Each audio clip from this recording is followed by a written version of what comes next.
Good morning my dear student. जैसा कि हम लोग पता है कि हम लोग क्या पढ़ रहे हैं, कॉन्स्टिट्यूशन ऑफ इंडिया, जो कि बहुत महत्वपूर्ण होने वाला है, बहुत ही इम्पोर्टेंट है हम सभी के लिए, क्योंकि सबको ये जानना जरूरी है कि हमारा कॉन्स्टिट्यूशन क्या है, जिससे हम लोग ये समझ पाएँ कि जो सरकार कानून बनाती है, जो हमारे ब्यूरोक्रेट्स हैं वो जो इसको एग्जीक्यूशन करते हैं, उसको कैसे समझें, कैसे उसका पालन करें। तो यह जो कॉम्पिटिशनर्स हैं, जो कैंडिडेट कंपटीशन की तैयारी करते हैं, सिविल सर्विसेज के एस्पिरेंट्स हैं, जो पीजीटी टीजीटी की तैयारी करते हैं, एसएससी की तैयारी करते हैं, जो भी कंपटीशन में आना चाहता है या कंपटीशन नहीं भी आना चाहता, जैसे जो प्रोफेसर्स हैं, एडवोकेट्स हैं, जो ऑलरेडी डे टू डे उनका लॉ से रिलेटेड रहता है, तो उनको कॉन्स्टिट्यूशन जानना और समझना बहुत ही इम्पोर्टेंट होता है। तो हम लोग इस समय कॉन्स्टिट्यूशन ऑफ इंडिया पढ़ रहे हैं। तो जैसा कि हम हमेशा बताते रहते हैं, जो कॉन्स्टिट्यूशन ऑफ इंडिया है ये सुप्रीम लॉ है अपने देश का, और इसकी ऑब्जेक्टिव और फिलॉसफी को कंप्लीट करने के लिए डिफरेंट टाइप के लॉज बनाए जाते हैं, जो कि पार्लियामेंट बनाती है, और स्टेट में जो लेजिस्लेटिव असेंबली होती है वो बनाती है। तो अभी हम लोग क्या इसमें पढ़ रहे हैं, अभी हम लोग पढ़ रहे हैं इसमें फंडामेंटल राइट्स। तो फंडामेंटल राइट्स जो है हमारे कॉन्स्टिट्यूशन ऑफ इंडिया में पार्ट 3 में दिया हुआ है। कहाँ पे दिया हुआ है? फंडामेंटल राइट्स हमारा जो कॉन्स्टिट्यूशन ऑफ इंडिया है उसमें कहाँ दिया हुआ? पार्ट 3 में दिया हुआ है। और जो ये फंडामेंटल राइट्स है, यह हमारे कॉन्स्टिट्यूशन में आर्टिकल 12 से लेकर के 35 इसका प्रोविज़न यहाँ पर है। और हम लोग अभी तक आर्टिकल 12, आर्टिकल 13, आर्टिकल 14, आर्टिकल 15 ये पढ़ चुके हैं। और आज हम लोग क्या पढ़ रहे हैं? आर्टिकल 16 पढ़ रहे हैं। तो जो फंडामेंटल राइट्स है वो क्या है? हमारे बेसिक राइट्स हैं, यानी बिना बेसिक राइट्स के किसी व्यक्ति का जो होलिस्टिक डेवलपमेंट है वो हो नहीं सकता। तो ये जो है, जो आज हम लोग पढ़ रहे हैं राइट टू इक्वालिटी के अंतर्गत, राइट टू इक्वालिटी जो समानता का अधिकार है, समता का अधिकार है, वो आर्टिकल 14 से लेकर के 18 तक हमारे कॉन्स्टिट्यूशन में है। तो आज हम आर्टिकल 16 पढ़ रहे हैं। आर्टिकल 16 क्या कहता है? Equality of opportunity in matters of public employment. यानी क्या बोल रहा है? ये बोल रहा है कि जो लोक नियोजन है, यानी उसमें समता होगी, उसमें अवसर की समानता होगी। लोक नियोजन मतलब जो गवर्नमेंट सर्विसेज होंगी, गवर्नमेंट नौकरियां होंगी, उनमें जो रिक्रूटमेंट का प्रोसेस है उस सब के लिए समानता होगी, किसी के लिए कोई विशेष चीज़ें नहीं होंगी। यह आर्टिकल 16 कहता है। लेकिन अब देखिए कि उसमें 5 क्लाज हैं, 1 2 3 4 5, इस 5 क्लाज हैं। तो जो कह रहा है equality of opportunity in matters of public employment, यानी जो पब्लिक एम्प्लॉयमेंट है उसमें जो लोक नियोजन होगा उसमें सबको समानता होगी। लोक नियोजन के विषय में अवसर की समता, इसको आप कह सकते हैं। तो उसमें सबको समानता होगी, लेकिन उसमें क्लास है, उसकी क्लास कैसे कहते हैं? क्योंकि जब तक आप क्लास समझेंगे नहीं तब तक वास्तव में नहीं समझ पाएंगे कि क्या है। तो इसमें जो क्लास 1 है वो कह रहा है there shall be equality of opportunity for all citizen in matters relating to employment और employment to any office under the state. यानी जो अवसर की समता होगी वह सभी नागरिकों के लिए क्या होगी? समान होगी। लेकिन ये जो नीचे दी गई जो अवसर समान होगा सबके लिए, लेकिन उसकी जो कंडीशन है वो आपको देखना जरूरी है। तो कंडीशन क्या है? No discrimination on ground of religion, race, caste, sex, descent, place of birth and residence. अभी कह रहे हैं कि जो अवसर की समता होगी, यानी गवर्नमेंट की तरफ से जो भी एम्प्लॉयमेंट के लिए एडवर्टाइजमेंट निकलेगा और सिलेक्शन पूरा होगा, उसमें क्या होगा? यानी कोई डिस्क्रिमिनेशन नहीं किया जाएगा किसके ग्राउंड पर, चाहे उनका रिलीजन कुछ भी हो, हिंदू, मुस्लिम, सिख, ईसाई, जैन कुछ भी हो, उनके साथ कोई भेदभाव नहीं होगा। उनकी जाति कुछ भी हो, ठीक है, उनकी जात कुछ भी हो और उनका मूलवंश कुछ भी हो, उनका लिंग कुछ भी हो, चाहे पुरुष हो चाहे स्त्री हो, और डिसेंट उनका उद्भव कुछ भी हो, उनका प्लेस ऑफ बर्थ हो, कहीं भी उनका जन्म हुआ हो यानी इंडिया में, और रीजन्स और उनका जो प्रेजेंट में जो उनका एड्रेस हो जहाँ पे वो रह रहे हो वो कुछ भी हो पूरे इंडिया में कहीं भी हो। ये बोल रहे इनके आधार पर कोई डिस्क्रिमिनेशन नहीं होगा, जो गवर्नमेंट की तरफ से एम्प्लॉयमेंट जनरेट किया जाएगा, जो है एडवर्टाइज निकाली जाएगी। अगला क्या है, ये बोल रहे हैं special criteria for selection in any service for particular state. अब इसमें क्या है, स्पेशल क्राइटेरिया क्या है, ये कह रहे हैं कि स्टेट के पास ये पावर होगा कि अगर वो चाहे तो कोई स्पेशल क्राइटेरिया निर्धारित कर सकती है।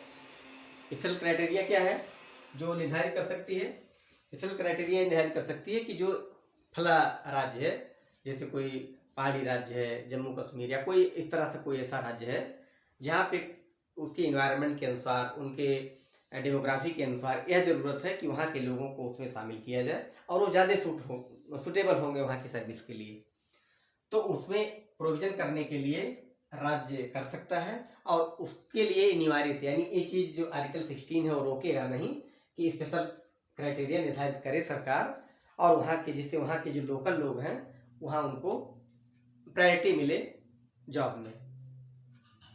अगला है reservation of OBC other backward classes, SC schedule caste, ST schedule tribes on ground of social and educational. अभी क्या हो रहा है बात यहाँ कह रहा है कि जो हमारे पिछड़े वर्ग के लोग हैं, अनुसूचित जाति के लोग हैं, अनुसूचित जनजाति के लोग हैं, इनको रिजर्वेशन प्रोवाइड किया जा सकता है। इसी कारण आर्टिकल 16 के सब क्लास 4 में ये व्यवस्था की गई है रिजर्वेशन की, और रिजर्वेशन की जो व्यवस्था है वो इसी क्लास के द्वारा इसको चैलेंज नहीं किया जा सकता, क्योंकि उनको यहाँ संरक्षण मिला हुआ आर्टिकल 16(4). आर्टिकल 16 का क्लास 4 में उसको क्या मिला हुआ है, उनको संरक्षण मिला है कि आप उसको चैलेंज नहीं कर सकते। और वह चाहे आर्टिकल 29(2) यानी आर्टिकल 29(2) जो है वो भी फंडामेंटल राइट है, तो यह करने के लिए आर्टिकल 29(2) उसको निवारित नहीं करेगा, यानी रोकेगा नहीं, यानी रिजर्वेशन का प्रोविजन होगा। और फिर उसमें क्या किया गया, आगे में एक खंड ए में है जो सब क्लास 4 है, उसमें 2 खंड है ए और बी। तो 4 का जो ए है वो ए है, और 4 का बी वो कहता है रिजर्वेशन इन प्रमोशन, यानी जो प्रमोशन होगा उसमें भी रिजर्वेशन होगा। या 4 आर्टिकल 16 का क्लास 4 का बी कहता है रिजर्वेशन इन प्रमोशन, यानी जो अदर बैकवर्ड क्लास के लोग हैं और एससी और एसटी हैं, इन लोगों का रिजर्वेशन तो यहाँ रिक्रूटमेंट में हुआ ही, जो प्रमोशन होगा उसमें भी रिजर्वेशन मिलेगा। यह 77th अमेंडमेंट 1995, यह कॉन्स्टिट्यूशन में 77th अमेंडमेंट किया गया जो 1995 में लागू हुआ कि जो ओबीसी एससी और एसटी क्लासेस के लोग हैं उनको रिक्रूटमेंट के साथ साथ प्रमोशन में भी रिजर्वेशन मिलेगा।